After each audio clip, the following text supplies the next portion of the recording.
Intelligence Officer Jesse Marcel was one of the first military men at the debris site. Jesse had gone out to the ranch with Brazel and picked up a bunch of material and brought it back to the base. That material was flown to General Ramey's office. And according to other reports, some of it came here to Dayton. A lot of this material, there were very few people saw. A lot of it was put on trucks out at the site, or covered, taken to the aircraft, and the aircraft flown either to Wright Field or wherever else they may have gone. That's when the official story was changed. The Army Air Corps said Brazel had found nothing more than a downed weather balloon, and they had pictures to prove it. Intelligence Officer Major Jesse Marcel was ordered to pose for pictures with some of the wreckage and told not to talk to the media. If it was a government plan, it worked. The story died. It was nothing very serious. I think most people took it as an honest mistake made by the people at the base. For many years, no one in this New Mexico town thought much more about the story until a few of them started comparing notes. Jesse Marcel talked to Walter Haut and admitted he didn't buy that crashed weather balloon story. He was very, very adamant. What we picked up and brought into the base was not of this earth. He could not change his opinion. This was not of this earth. We don't have the technology to develop anything like this. Materials that were so thin, they were like foil that you could crumple up in your hand, and when you released it, it went back to its original form. Had a memory built in it. Go ahead and get out of here, and get out of here as fast as you can. And in a rare interview, mortician Glenn Dennis told me he remembered getting some strange calls from the base mortuary officer around the time of the Brazel discovery. He called one night. He said, "What's the smallest size hermetically sealed casket that you keep in stock?" And then again, here again, I said, "Hey, what have you guys got out there?" Later that day, while on an ambulance run to the base hospital, Dennis saw strange wreckage at the back of 2 Army ambulances parked outside this emergency room door. And an Army nurse, who was a close friend of his, told him that she had been part of some strange activities going on in the hospital that day. And what they wanted her to do was write down what they were doing. And on one gurney, there was a crash bag that had 2 small, little, very mutilated bodies. And then on the other gurney, there was a crash bag there that was unzipped, and it had a little body, she said, that was almost complete. It hadn't been mutilated. She claimed they were doing an autopsy on that one, a body that was not like anything she had ever seen before. She described some very unusual features that were not human. It only had 4 fingers, and on the tips of it were little pads, and then it looked like very small, minute little suction cups. And they described the arm as much larger here from the human and a very short joint up here. And the head was very large. The eyes were very sunken in. But what were they? Dennis was told by a high-ranking military officer that they were indeed something special. He said the bodies were definitely aliens. All right, so what did Mac Brazel really find out in the desert? The weather balloon doesn't carry passengers, and it wasn't all that secret. And where did the bodies come from? What about those reports as well that both wreckage and alien bodies were shipped to Wright Pat? Well, coming up, we'll try and track down exactly what was and was not shipped here, and why the Roswell case is still under the microscope after all these years. Plus, we're going to find out what the Air Force has to say on this possible alien encounter.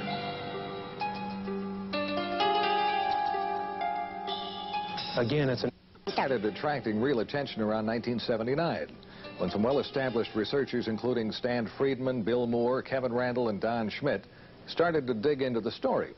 Witnesses talking about another crash site miles from the Brazel Ranch and alien bodies. Also, rumors of a right-pat connection grew. This teletype from the FBI office in Dallas to the one in Cincinnati mentions a disc and balloon being sent to Wright Field for examination. And Army Air Corps pilot Pappy Henderson admits that he flew wreckage of a crashed saucer from Roswell to Dayton, and he tells a friend that he saw alien bodies. The question is today, 1994, where is the material? Where are the bodies? Certainly unique specimens would have been preserved. Authors and researchers Kevin Randall and Don Schmidt have just released the latest book on the Roswell case. And they told me witnesses have shed even more light on the story. We've talked about civilians and military who were there. We have over 50 sworn affidavits attesting to personal involvement in this case. And more than one witness has mentioned government cover-up.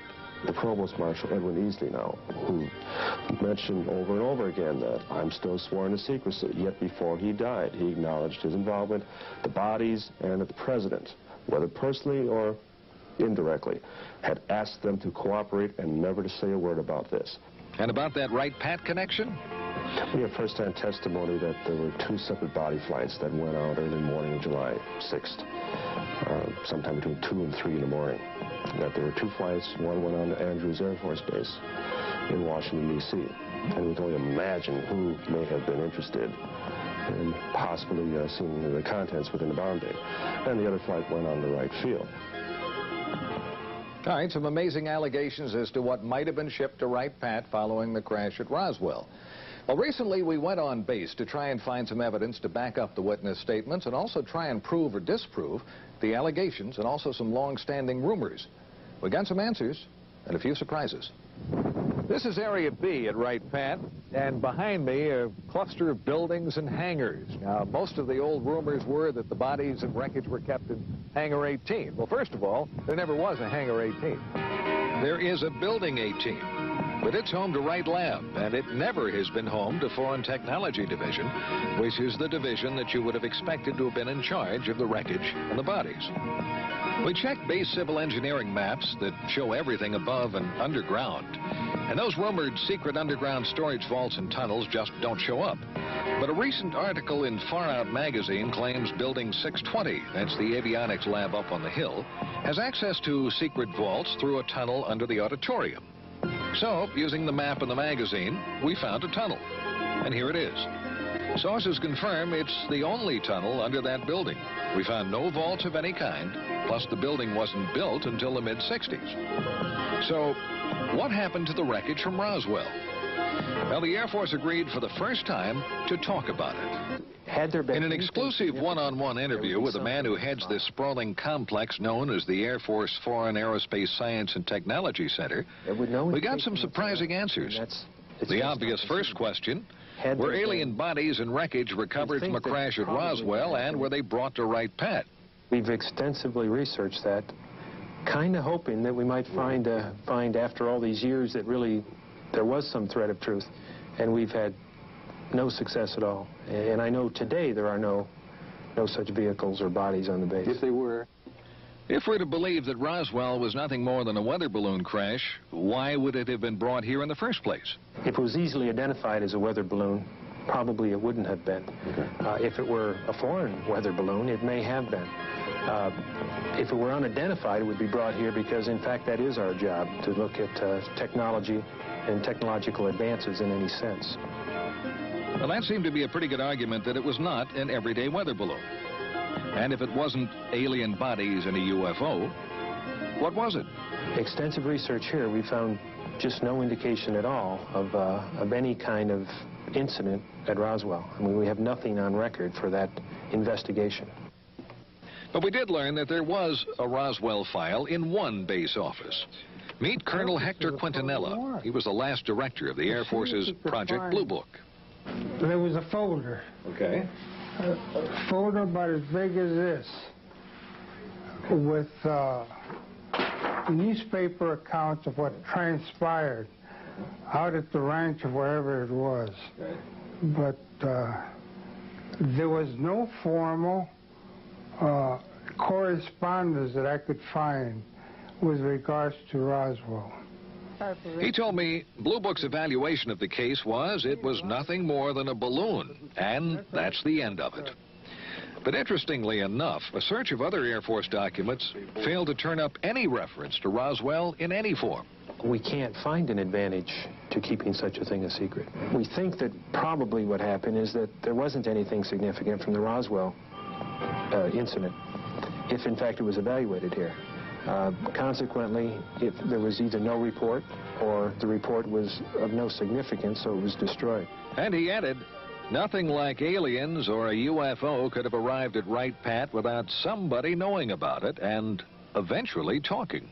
Almost impossible to keep something that fantastic a secret, specifically within the intelligence community, and particularly from the organization that's supposed to evaluate that sort of thing. Secret. We've heard that word a lot tonight. Well, coming up, we've got some new evidence that may well explain what at least some of that wreckage from Roswell really was, and why it came here, and why the government chose to keep it a secret. We'll be back.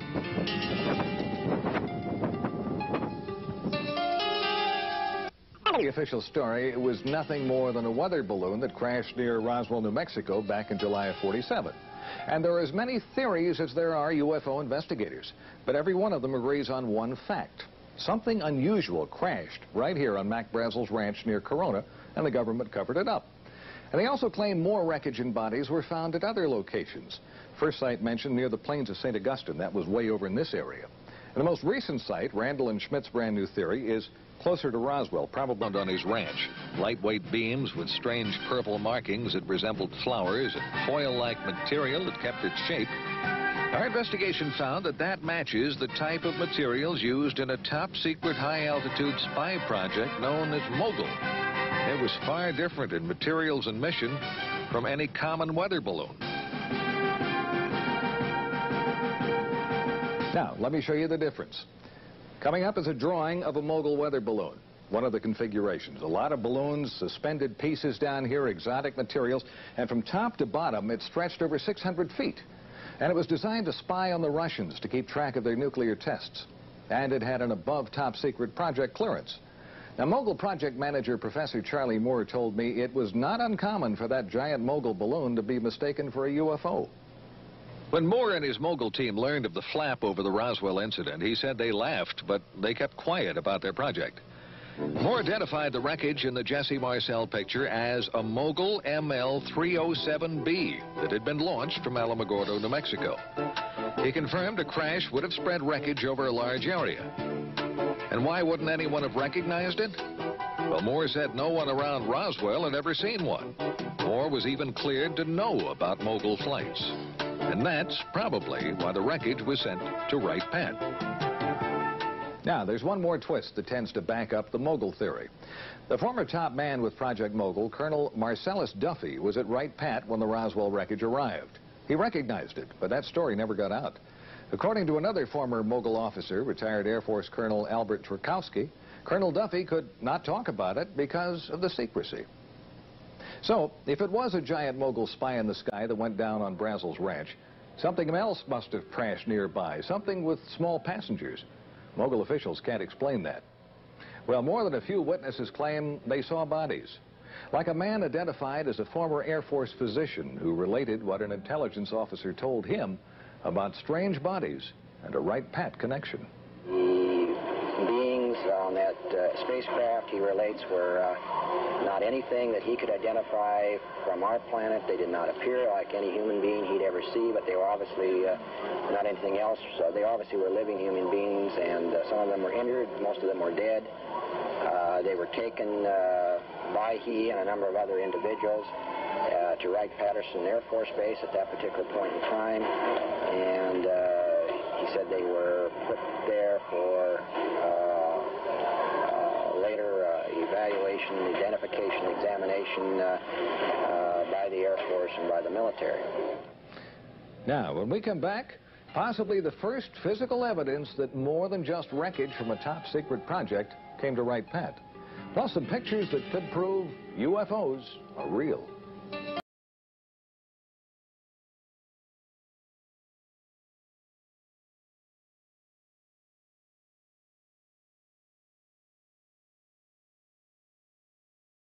Brown Hospital on the grounds of the VA Medical Center in Dayton. And up until a few years ago, it was a very active hospital. And on the 3rd floor of this building, there was the dental lab. In that lab, a dental technician. We'll call him Jack Smith. And as Jack told the story to Len Stringfield, it was on a Thursday. He remembers the day quite well because Thursdays were normally very quiet days here at the VA Medical Center.